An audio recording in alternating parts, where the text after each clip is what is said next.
the surface, the upward budgeting method seems like a logical, methodical process that is perfect for the experienced PM to use. While it is logical and sensible, however, even experienced project managers fall prey to over-budgeting for contingencies.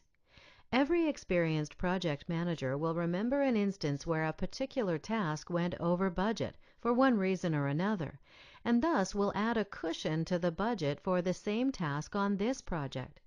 There is a tendency for the PM to remember all the problems that happened on past projects and to make an allowance just in case all the same problems occur again.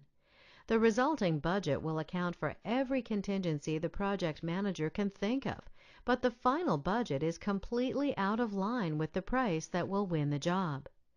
Downward budgeting. If you start with the amount of fee as a given and work backwards to determine the staff hours available to do the work, there is usually no relationship between the scope of work and the time or dollars to complete the tasks. Any correlation between the budget and scope of work is more luck than design. When the PM attempts to exercise control over the budget and get the work completed, there is a lack of individual accountability among the team members.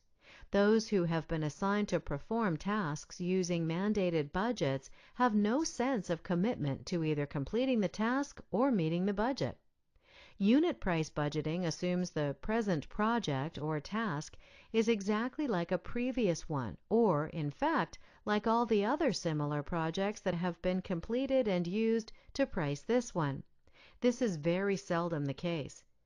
Even if two jobs were actually identical, the second one should cost less to complete, taking into account a typical learning curve.